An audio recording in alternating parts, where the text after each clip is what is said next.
गोलू और मोलू पक्के दोस्त थे। गोलू जहाँ दुबला पतला था, वहीं मोलू मोटा गोल मटोल था। दोनों एक दूसरे पर जान देने का दम भरते थे, लेकिन उनकी जोड़ी देखकर लोगों की हंसी छूट जाती थी। एक बार उन्हें किसी दूसरे गांव में रहने वाले मित्र का निमंत्रण मिला।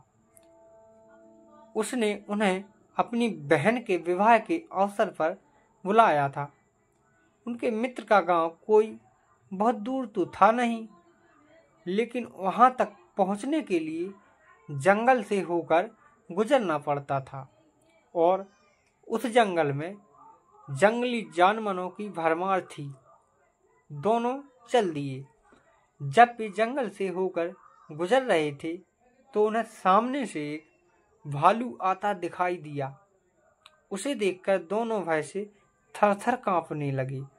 तभी दुबला पतला गोलू तेजी से दौड़कर एक पेड़ पर जा चढ़ा, लेकिन मोटा होने के कारण मोलू उतना तेज नहीं दौड़ पाया।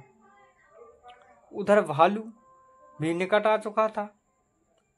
फिर भी मोलू ने साहस नहीं खोया। उसने सुन रखा था कि भालू मृत शरीर को नहीं खाते। वह तुरंत जमीन पर लेट गया और सांस रोक ली। ऐसा अभिनय किया कि मानो शरीर में प्राण है ही नहीं।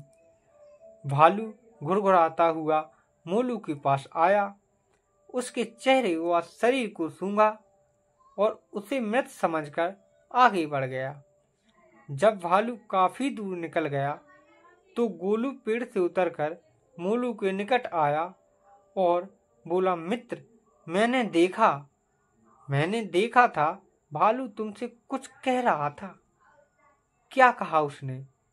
मोलू ने गुस्से में भरकर जवाब दिया, मुझे मित्र कहकर ना बुलाओ। और ऐसा ही कुछ भालू ने भी मुझसे कहा। उसने कहा, गोलू पर विश्वास न करना, वह तुम्हारा मित्र नहीं है। सुनकर गोलू शर्मिंदा हो गया। उसे आभास हो गया कि उससे कितनी भारी भूल हो गई थी। उसकी मित्रता भी सदैव के लिए समाप्त हो गई। इस कहानी से हमें ये शिक्षा मिलती है कि सच्चा मित्र वही है जो संकट के काम में आए। तो आज की हमारी कहानी यहीं समाप्त होती है और ऐसी ही मज़ेदार कहानियाँ और कथाएं सुनने के लिए मेरे चैनल को लाइक एवं सब्सक्राइब करें।